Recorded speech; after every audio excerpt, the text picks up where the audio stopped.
Reverse dieting is a waste of time, and let me tell you why. So to use the traditional definition of reverse dieting, you would look at your total macronutrient profile or total calorie profile that you ended a diet or contest prep or photo shoot prep on, and you would very slowly, incrementally add calories or carbohydrates or a combination of carbohydrates and fats, most typically, to this amount over an extended period of time. This is a terrible way for you to plan your post-diet or post-prep or post-show, post-shoot period, whatever you want to call it.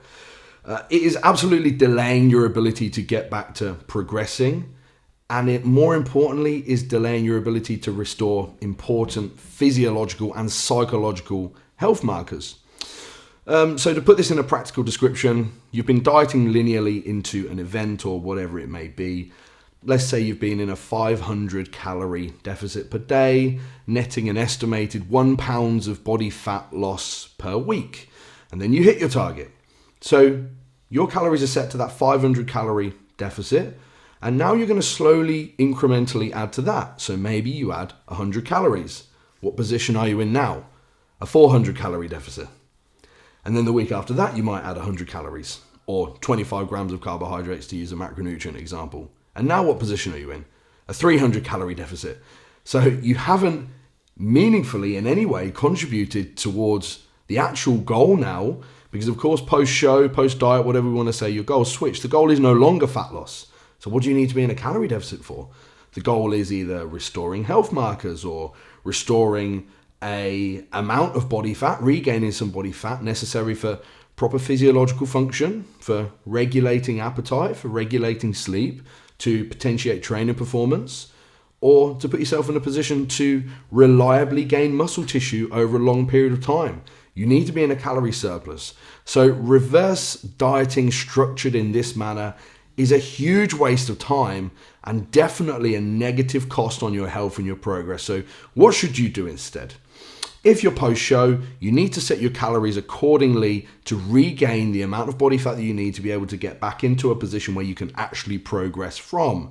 You can't expect to reliably progress your muscle gain outcomes if you can't sleep properly, you can't train properly, and physiological fatigue, inflammation, stress is so high. So you're going to need to be in a relatively large surplus. So if you're in that 500 calorie deficit per day example that we gave, you would instantly add at least, let's say, 1,000 calories to that marker.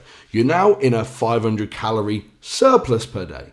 If you've just dieted for a photo shoot, or you're a general population individual that's just dieted to lose 10 pounds of body fat to be in a healthy body fat range, for example, and you want to maintain this level of body composition that you've got, and it's not too low a body fat for you not to be able to manage that or be healthy there, then you would just add the amount of calories that are driving that deficit. So in our example of the 500 calorie per day deficit, you would add 500 calories to your daily total amount, and you would therefore be at a maintenance. Now, there are some more convoluted discussions to have here, like what happens to NEAT activity and thermic effect of food, and it probably ends up being a bit more than 500 calories. But as with all things in the physique progression world, you have to track, monitor, and manage that over a long period of time. The point of this piece of content is, please, post-diet, post-shoot, post-show, whatever it is, do not just slowly reduce the size of your calorie deficit. Get right to maintenance or right to a surplus so you can get back to restoring your health profile and get back to progressing optimally from there.